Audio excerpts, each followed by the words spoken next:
Sveiki, aš esu Evgenijus Černiš, iš mokykla.lt projekto įkūrėjas. Tai vienintelis tokio pobūdžio, nuotoliniu būdu mokymosi projektas, kuriuose aš mokinu žmonės pažinti save, atskleidti savo vidinius resursus, talentus. Šiuo metu aš renku naują kursą ir netrukus startuos nauja klasė iš mokyklos. Bet pradžiai aš noriu padovanoti jums 3 video paskaitas, kuriuose aš duosiu 5 faktorius, kurie nulėmė žmogaus sėkmę ir laimę. Tai yra 5 faktorių, kurių nedarant, negyvenant pagal juos, mes nesugebam realizuoti savo potencialą. Negalim pritraukti į savo gyvenimą to, ko norime ir trokšime. Taip pat paaiškinsiu apie žodžio svarbą mūsų gyvenime ir jūs būsite šokiruoti, aš beveik esu to tikras, šokiruoti, kad pasirodo, mūsų kalba nulėmė irgi taip pat mūsų gyvenimo kokybę. Aš duosiu jums metodiką, kaip išvalyti savo kalbą, kad kalba jūsų būtų švari.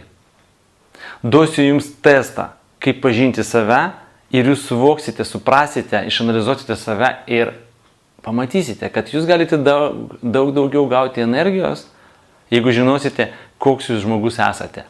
Žmogus ateities, praeities ir dabarties. Kas svarbiausia, kad visą tai, ką aš duodu, visas tas žinias, visus tos metodus, aš esu jų pats autorius. Tai niekur neišmokta, neperskaityta kažkokios knygos ar kažkokios tai žmonės. Tai viską pats aš padariau, sukūriau. 1500 valandų per paskutinius mėnesius aš vedžiau mokymus, konsultavau žmonės, konsultavau įvairias įmonės. Pravedžiau virš 300 online paskaitų. Beveik 400 mokinių pabaigė iš mokykla.lt projektą.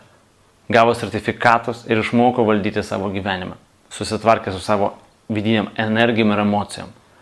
Suprato, kaip galima toliau pažinti save, giliau ir eiti per gyvenimą daug lengviau. Bet mažiau kalbų, daugiau darbų. Pereinam prie pirmo video. Pradėkime, draugai. Šiame video aš papasakosiu apie 5 faktorius, svarbiausius faktorius mūsų gyvenime. 5 priežastys, kurios gali būti arba tais instrumentais, kurie pagerins jūsų gyvenimą, arba gali būti tapti, jeigu mes jų nedarome, šitų 5 priežasčių, pabloginti gyvenimą. Tai labai svarbu suprasti, kad jeigu mes nedarome tai, kaip turime daryti, galime daryti, kad taptume laimingi ir sėkmingi, tai tampa mūsų problema. Ir tai, aš ką papasakosiu, jau pradės keisti jūsų gyvenimą, jeigu jūs tai darysite. Bet pradžiai susipažinkime artimiau. Per savo 40 gyvenimo metų aš apkeliavau 33 šalis, kuriuose aš netostagavau išvertęs pilvą ir negulėjau prie baseino. Aš pažindinsiu su žmonėmis, aš dirbau, kūriau įvairius projektus. Dirbau didžiausiose pasaulio, Lietuvos, taip pat Pabalčio kompanijose.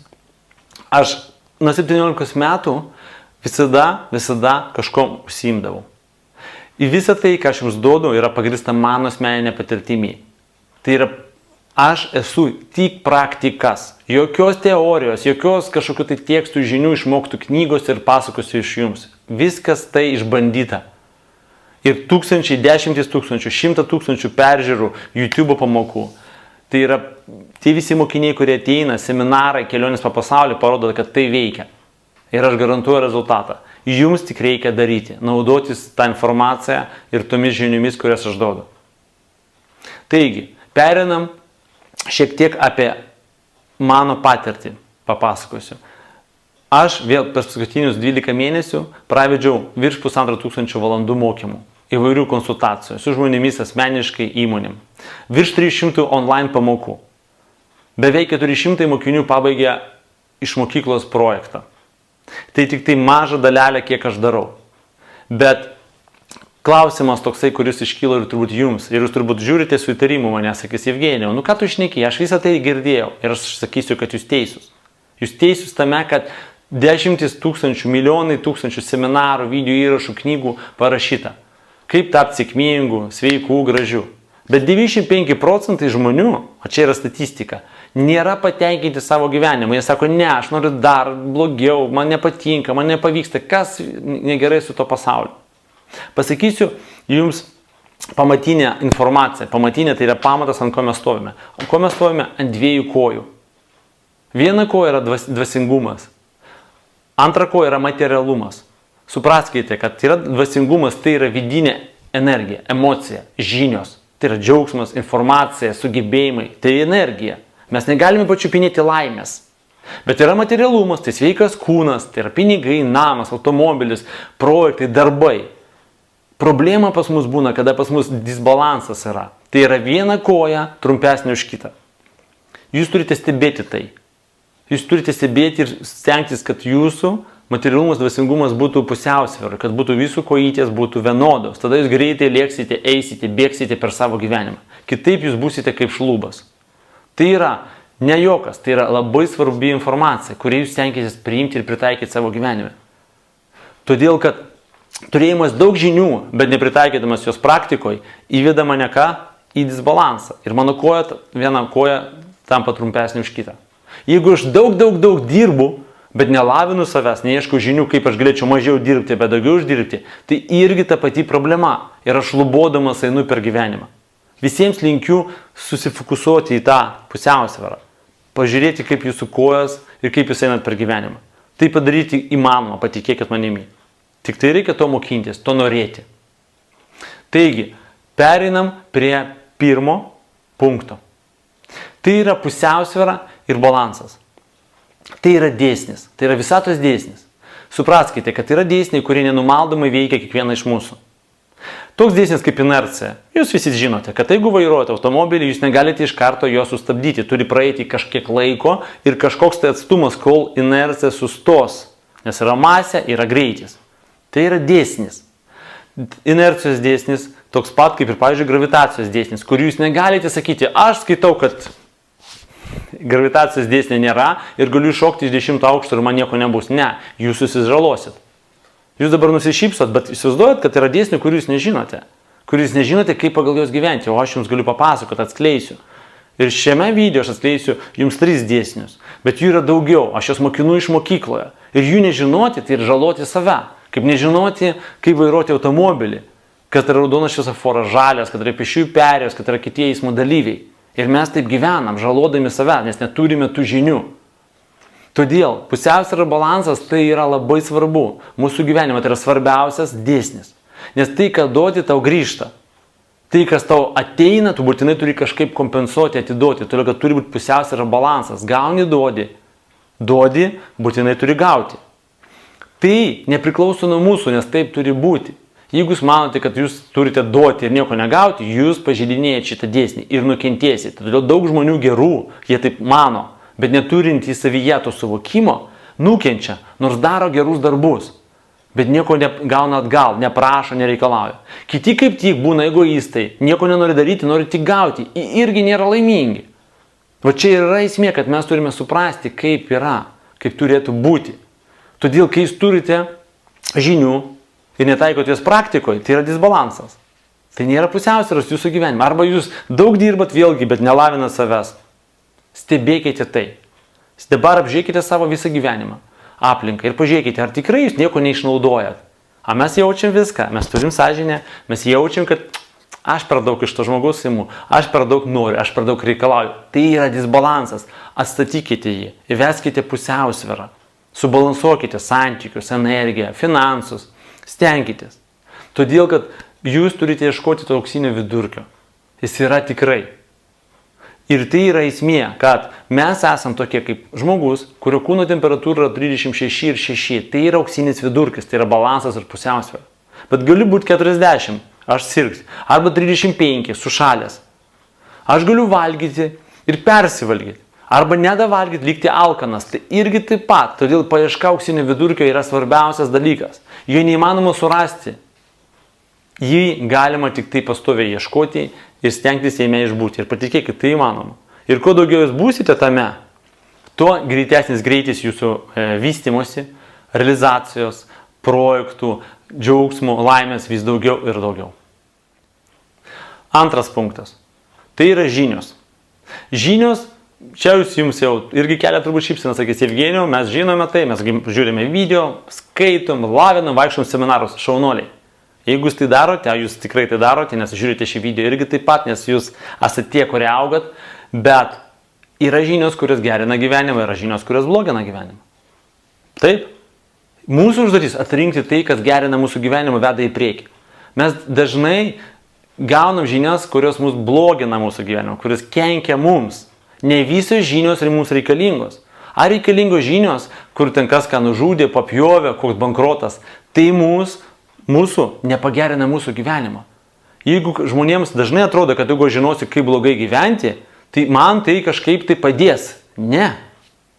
Jūs neturite fokusuotis.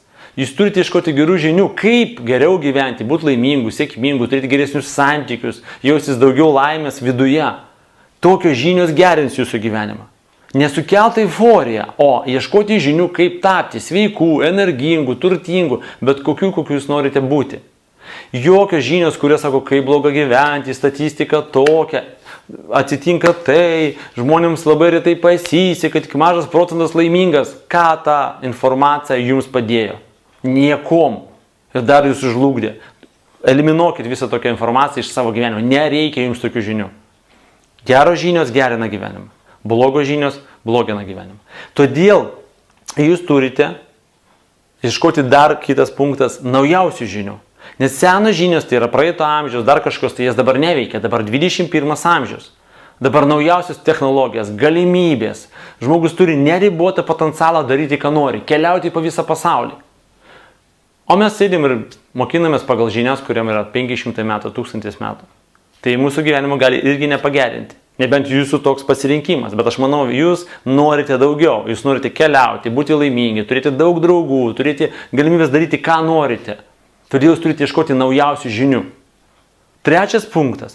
Žinios turite ateiti iš žmogaus, kuris yra toks, kokiu net jūs galbūt norėtumėte tapti. Atrodyti, kalbėti, turėti tiek, pasiekti tiek, gyventi tokį gyvenimą. Jūs negalite gauti žinių iš žmonių, kurie tik kalba. Yra tik teoretikai, o ne praktikai. Kurie tik žino, kaip reikia daryti, bet jiems patiems nieko nepavyksta. Jūs gausite tik žinias tokias, kurie yra to lygio žmogaus, to mokytojo, to lektoriaus, nesvarbu, kas tai yra. Jūs turite ieškoti tų žinių iš tokio žmogaus, kurios jums pavyzdys, kuris jums yra autoritetas. Todėl jūs greičiau auksite. Tai labai svarbu. Ir dar vienas punktas, jūs turite ieškoti pačių galingiausių, efektyviausių, brangiausių, tobuliausių žinių, pačių, kiek galite sau leisti. Nes kuo aukščiau, to greičiau išauksite. Jeigu imsite žemiau, tai yra nemokamai, kažkaip tai, kažkokias tai ten fainos, čia netoli buvo gulėjo, paskaitysiu iš neturėjimo ką veikti kažkokią tai knygutę, tai neveiks. Jums reikia ieškoti pačio geriausio meistro, lektoriaus, mokytojo, nesvarbu kokia jūsų sfera. Pačio geriausio, top žinios. Tai labai svarbu. Trečias punktas. Vystymasis. Tai irgi dar vienas dėsnis, visatos dėsnis, pagal kurį mes gyvenam. Jeigu kažkas mano iš žmonių, o daug žmonių taip mano, bet nemanau, kad jūs, bet jums bus irgi įdomu suprasti, vystymasis, norimės ar nenorimės, įvyksta. Kaip evoliucija. Pasaulis evoliucionuoja. Patinka jums tai ar nepatinka? Kaip sako, Dievas neklausia mūsų, ko mes norim. Jis vykdo savo valią. Ir mes galime tai paklusti, suprasti ir būti laimingi. Mes negalime priešintis žiemai. Mes apsirengiam šilčiau. Mes neprisipriešinam vasarai. Mes tepame saulės, kremo nuo saulės. Mes prisitaikom. Ir mes jaučiamės laimingi. Taip ir turime daryti su vystymosi dėsniu. Nes žmogus, kaip ir gamta, sukurtas vystytis, pastovi augti. Mesgi kažkodėl tai naivus esam, manipuliuojami, užblokuojami ir visaip įvairiai žalojami, sakydami, kad aš turiu aukštąjį, turiu darbą, viskas, aš dabar nusipelnau būti laimingas. Bet dėja nėra. Statistika tokia ir galbūt jūs irgi pajutote daugybę kartų neperteklių, depresiją, pyktį, nusivylimą, santykiai jūsų griuvo. Kodėl? Jūsgi nusipelno to, pasakys jums kitas žmogus, bet iš tikrųjų ne. Mes turime visada vystytis. Medis negali sustoti augti, žolytė negali sustoti augti, gėlytė negali sustoti augti, negali, taip sukurta. Ir mes irgi dalis šio pasaulio. Mes gyvi. Mūsų ląstelės keičiasi kiekvieną sekundę. Kodėl tai vyksta? To, kad ir mes turime augti, bet augti ne kūniškai, nors tai vyksta. Augti dvasiškai, tai yra žinios, daugiau meilės, informacijos, žinių, pagalbos, realizacija, daugiau darbų, daugiau projektų, didesnė asmenybė, kiekvieną dieną, kasdieną. Tai yra paslaptis, kurios niekas nežino, niekas nepasakoja šito. Ir aš jums atskleidžiu šitą tokią paslaptį, kuri yra vieša. Tiesiog ją niekas nemokina naudotis. Naudokitės, būkite to medžio. Medis niekada nepasakys, kad aš esu 5 metrų, 1000 šakelių ir 5000 lapelių. Ir viskas, aš tobulas. Ne. Jis tada sudžius, supūs ir numirs. Taip pat vyksta ir su mumis. Mes nustojom save lavinti, siekti, svajoti ir mirštam. Aš jums rekomenduoju kiekvieną dieną kažką išmokti naujo. Kažką padaryti gero. Pasirūpinti kitais, savimi, tapti geresniu. Reikia tik vieno mažo dalykėlio. Kad aš šiandien būčiau tikras, kad aš esu šiandien geresnis negu vakar. Ir rytoj aš turiu planą, kaip dar padidinti savo asmenybės mastą. Reiškia, augti nuolatos, vystytis. Jums pavyks, tik jūs pradėkite daryti. 4. punktas. Tikslai. Čia sakys visi, čia šitą temą žinom, Evgenijus nieko nepasakys naujo.